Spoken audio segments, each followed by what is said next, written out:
రేవంత్ అన్న మాకు ఏం పని పెట్టినావన్నా నువ్వైతే నిజంగా నువ్వు గోవులను రక్షించవు. రక్షించిన గోవుని సంరక్షణ కోసం పశుగ్రాసం కానీ పశు వైద్యం కానీ దానాలు కానీ కుట్టి కానీ ఏవి కూడా సహాయం చేయవు. పూర్తిగా పనికిమాలిని పొంకనాల మాటలు మాట్లాడుకుంటూ బండ బూతులను తిట్టుకుంటూ రోడ్లపైన పబ్లిక్ మీటింగ్లు చేసుకుంటూ ఎందుకు ఉపయోగపడుతున్నావు చెప్పాను ఈ రాష్ట్రానికి? నువ్వు చెప్పు. ఇన్ని ఆవులని కోతకు పోతుంటే ఆ విధవలను పక్కన పెట్టుకొని క్యాన్వాసింగ్ చేస్తున్నావు జూబ్లీ సెలక్షన్స్లో ఆ ఎమ్మెల్సీ గారిని. బక్రీద్కి నీకు ఉంటుందన్న సినిమా మామూలుగా ఉండదు. ఈ బక్రీద్కి నువ్వు కాక గోవులను రక్షిస్తున్నా అని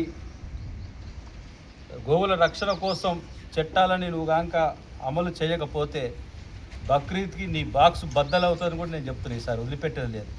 కడుపు మండిపోతున్నది దూడలను చూస్తుంటే. ఏందన్నా ఇది నువ్వు చేసిన పని?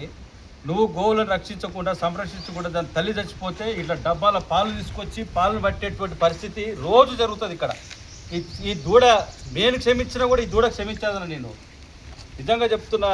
నీకు, నీ క్యాబినెట్కి, నీ కుటుంబానికి ఈ పసిలేక దూడ శాపం తగిలి తీరుతుంది. మీకు ఇంత దుర్మార్గంగా వ్యవహరిస్తున్నారంటే మీరు.